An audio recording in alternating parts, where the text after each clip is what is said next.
दोस्तों, आपने पिछले एपिसोड में देखा था कि कैसे राहुल हर मुश्किल घड़ी में काव्या का साथ देता है और हमेशा उसकी मदद करता है। लेकिन इस बार कहानी में आने वाला है एक बड़ा रोमांटिक ट्विस्ट, जब राहुल नशे में काव्या से अपने दिल की सारी बातें कह देगा। क्या सच में राहुल और काव्या शादी करने वाले हैं? ये जानने के लिए वीडियो को आखिर तक जरूर देखना। दोस्तों, जब राहुल नहाकर बाहर निकलता है तो उसे देखते ही मैं शर्मा जाती हूँ और अपनी नजरें दूसरी तरफ कर लेती हूँ। अरे क्या हुआ काव्या? वो कुछ नहीं, मुझे बहुत शर्म आ रही है। अरे यार, इतना शर्माओगी तो काम कैसे चलेगा? अरे तेरी भैंस की आंख, यहाँ से पतली गली से निकल ले काव्या, नहीं तो राहुल कुछ गड़बड़ कर देगा। और तभी राहुल मेरा हाथ पकड़ लेता है। अरे रुको, इतनी जल्दी में कहाँ जा रही हो? था तेरी की, अब मैं क्या करूँ? और तभी राहुल मेरे गाल पकड़कर हिलाने लगता है। अरे यार छोड़ो ना, ये कैसा मजाक है? अरे यार, ये मजाक नहीं है, मैं तो सिर्फ प्यार कर रहा हूँ। और फिर मैं गुस्सा होकर वहाँ से भाग जाती हूँ। और फिर जब राहुल स्कूल के बाहर निकल रहा होता है तभी वहाँ मैडम और प्रिंसिपल आ जाते हैं। राहुल, तुम्हारे खिलाफ शिकायत आई है कि तुमने कल क्लास में झगड़ा किया था। देखिए मैडम, मैंने कल इसलिए लड़ाई की क्योंकि विशाल हमेशा काव्या को परेशान करता है। लेकिन बेटा, तुम्हें सबसे पहले ऑफिस में शिकायत करनी चाहिए थी। हम लोग विशाल के खिलाफ एक्शन लेते। सर, कोई फायदा नहीं है शिकायत करने का, क्योंकि बाद में आप लोग उसे छोड़ देते हैं और वो फिर वही हरकतें करने लगता है। बकवास बंद करो राहुल, ये तुम्हारी आखिरी चेतावनी है। अगर आगे से ऐसा किया तो तुम्हें स्कूल से निकाल दिया जाएगा। कोई बात नहीं मैडम, लेकिन मैं किसी के साथ गलत होते हुए नहीं देख सकता, चाहे आप मुझे स्कूल से ही क्यों ना निकाल दें। और इतना कहकर राहुल गुस्से में वहाँ से चला जाता है। और इधर जैसे ही मैं क्लास में आती हूँ तो देखती हूँ कि मधु की किताबें किसी ने नीचे फेंक दी हैं और वो उन्हें उठा रही होती है। अरे देखो ना काव्या, किसी ने मेरी सारी किताबें नीचे गिरा दी। तभी मेरी नजर टेबल पर रखी एक पर्ची पर पड़ती है और मैं समझ जाती हूँ कि ये काम जरूर विशाल ने किया होगा। फिर मैं अपनी सीट पर जाकर बैठ जाती हूँ। तभी राहुल क्लास में आता है और मेरे पीछे आकर बैठ जाता है। अरे काव्या, क्या मैं राहुल को बता दूं कि किसी ने हमारी किताबें नीचे फेंकी थी? अरे चुप करो यार, धीरे बोलो, नहीं तो राहुल फिर से लड़ाई कर लेगा। और तभी राहुल मुझे अपना पेपर देकर क्लास से बाहर चला जाता है। और फिर जब मैं शाम को घर जा रही थी तभी काव्या, क्या अब भी क्लास में कोई तुम्हें परेशान करता है? नहीं राहुल, अब तो मैं तुम्हारा नाम ले लेती हूँ और गुंडे डरकर भाग जाते हैं। वैसे काव्या, आज तुम बहुत क्यूट लग रही हो, मन कर रहा है एक किस ले लूं। और इतना कहकर राहुल धीरे धीरे मेरी तरफ बढ़ने लगा है। अरे रुको यार, मुझे बहुत लेट हो रहा है, मैं जा रही हूँ। और इतना कहकर मैं वहाँ से निकल जाती हूँ। दोस्तों, जब मैं अपने रूम में आती हूँ तो देखती हूँ कि 4 मोटी मोटी लड़कियाँ मेरे रूम में मेरा इंतजार कर रही थी। और ये देखकर मैं घबराकर भागने की कोशिश करती हूँ। तभी एक मोटी लड़की मेरे बाल पकड़कर मुझे नीचे गिरा देती है। क्या रे,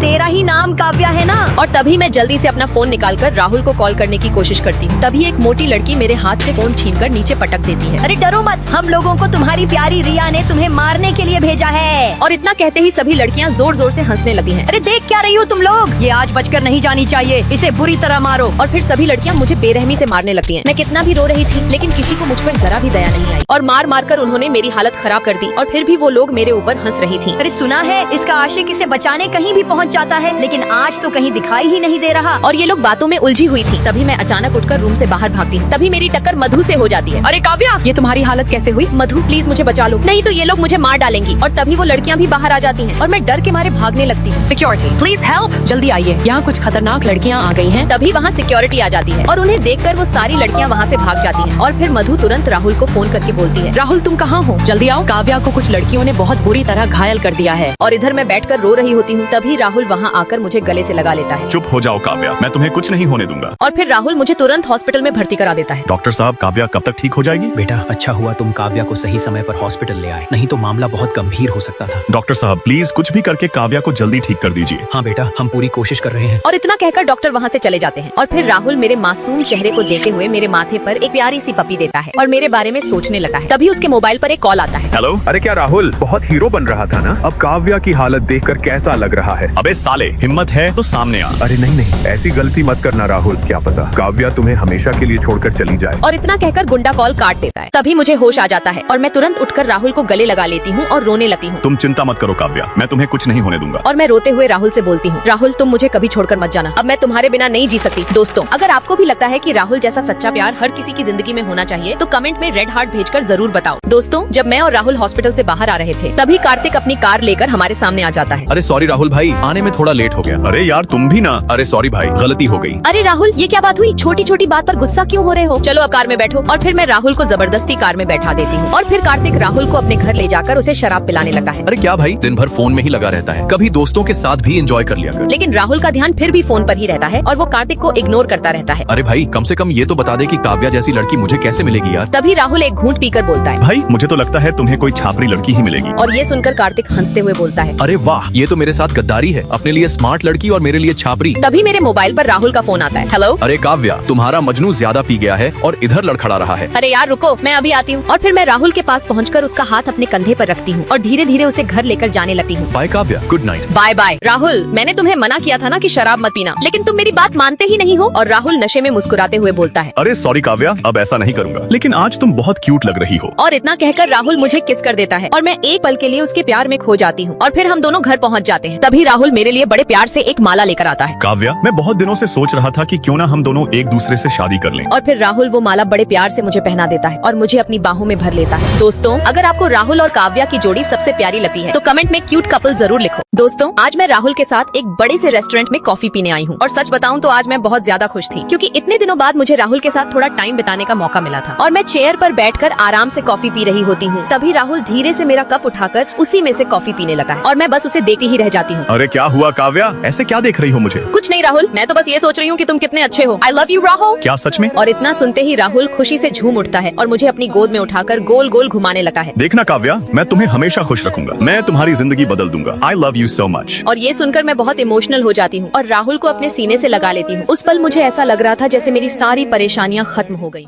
दोस्तों, जब मैं स्कूल में टॉप कर जाती हूँ। अरे वाह काव्या, तुम तो बहुत तेज निकली यार, तुम क्लास की टॉपर बन गई हो। बच्चों, इस साल की टॉपर काव्या बनी है। काव्या बेटा, ये मेरी तरफ से तुम्हारे लिए एक छोटा सा गिफ्ट, और तुम ऐसे ही आगे बढ़ती रहो। और सर के हाथों से गिफ्ट लेते हुए मुझे बहुत खुशी हो रही थी। तभी वहाँ मीडिया आ जाती है। काव्या, तुम इस साल स्कूल में टॉप आई हो, तुम्हें कैसा लग रहा है? ये मेरे लिए बहुत खुशी की बात है, लेकिन इसमें सबसे बड़ा योगदान राहुल का है। अगर वो मेरे साथ नहीं होता तो शायद मैं यहाँ तक कभी नहीं पहुँच पाती। और आखिर में मैं बस यही कहना चाहती हूँ कि आप सिर्फ मेहनत कीजिए, देने वाला ऊपर वाला है, और जिंदगी में कभी हार मत मानिए। और इतना कहकर मैं राहुल के पास चली जाती हूँ। Thank you so much Rahul, अगर तुम मेरे साथ नहीं होते तो पता नहीं मेरा क्या होता। काव्या, मैंने तुमसे कहा था ना, मैं तुम्हारा साथ कभी नहीं छोड़ूंगा। शायद उसी का नतीजा है ये। दोस्तों, हमारी कहानी यहीं खत्म होती है। मिलते हैं अगले नए और धमाकेदार एपिसोड के साथ। तब तक के लिए चैनल को सब्सक्राइब कर लो।